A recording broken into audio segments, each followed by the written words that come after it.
And for more on what's happening in the state of Florida, we want to bring in Florida Congressman Michael Waltz, formerly a U.S. Army National Guard Special Forces officer, a veteran of the war in Afghanistan, and the first Green Beret elected to U.S. Congress. Congressman, welcome to the program. Hey, thanks so much. Yeah, thanks for being here. First, we're going to start with this new report talking about the downsizing of the RNC. How do you think that's going to impact the convention in Florida?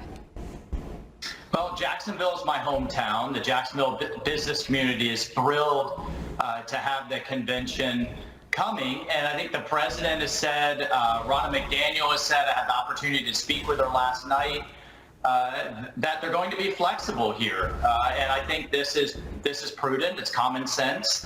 The delegates are going to come and do convention business. And at the end of the day, the president is going to have the opportunity to lay out what he has done for this country, which I think has been phenomenal, and then his vision for another 4 years. And so, if we have to get testing in place, we have to get protective measures in place, and if we're going to adjust the size of the crowd to be flexible with this virus, then I think that's appropriate and responsible. Well, you mentioned testing, and as we've seen, the number of cases in Florida has spiked dramatically during this time, passing more than 300,000, a record 10,000 positive cases yesterday.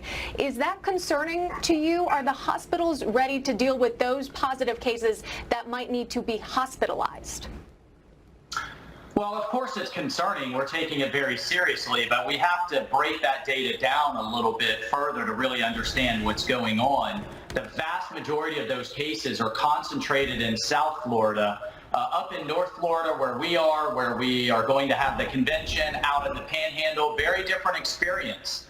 And so I'm paying close attention to not just the hospitalization rates, but the net gain and those that are actually going into ICU. I was just at a veterans hospital visiting a wounded warrior, and yes, they are having an increased number of cases coming in, but the median age is dropping, and actually the length of the hospital stay is dropping. It's dropped from an average of 12 days down to 7 or 8, and they're treating those patients, they're discharging them, they're not going on to ventilators, and they fortunately are not being added to the death toll. So we just have to keep in mind the goal always was to flatten the curve so our hospital systems can handle this. And right now they are handling it. In some places they're having a tougher time, and I think it's appropriate there for those local officials to then pull back and add some more restrictions. At the end of the day, this is going to take all Americans coming together with personal responsibility to follow the guidelines. But what I am not for are national mandates or even statewide mandates,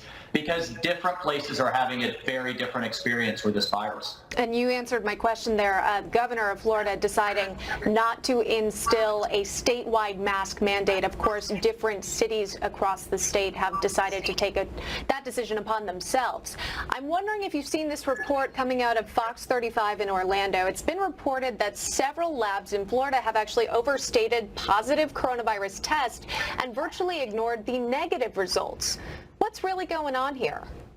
Well, I want to commend Fox 35 for trying to get to the bottom of what's going on. I'm following this very closely because I think we're seeing here, here's what we're not seeing. We're not seeing how many negatives that are coming in, and what we're not seeing from hospitals and in the broader conversation is how many people are recovering from the virus. You would think from watching the mainstream media that that we just have death rates on par with the bubonic plague, and that's just not the case. Our hospital systems, our physician network have brought on the appropriate equipment. They have remdesivir in a number of places. We are handling this virus. I think where I have real issue is the notion that we should be shutting back down or that we opened too soon.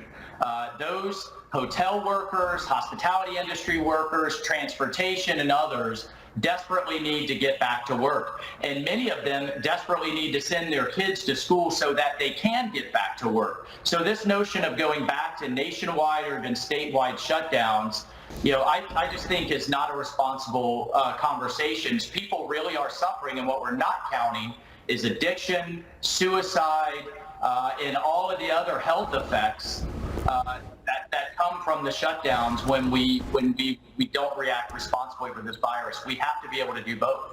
Yeah. We'll switch gears just very quickly that we've got you here, talking about the president's recent executive order to end preferential status for Hong Kong with the U.S. here. What sort of impact do you see that playing out between U.S.-China relations? Well, Hong Kong is a huge financial engine for mainland China.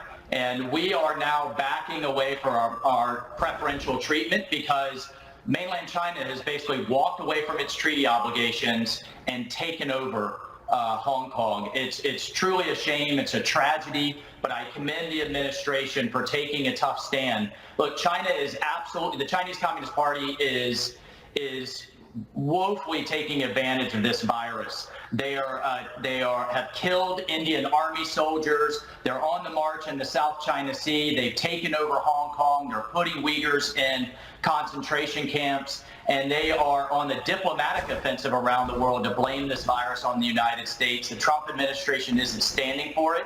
And I think, look, the rest of this century, whether it is light or dark, is going to be determined by whether China is calling the shots around the world or the free countries allied with the United States. And the Trump administration sees that very clearly, and I'm fully supportive of their actions. All right, that's Congressman Michael Waltz. Thank you for coming on today's program. All right, thanks so much.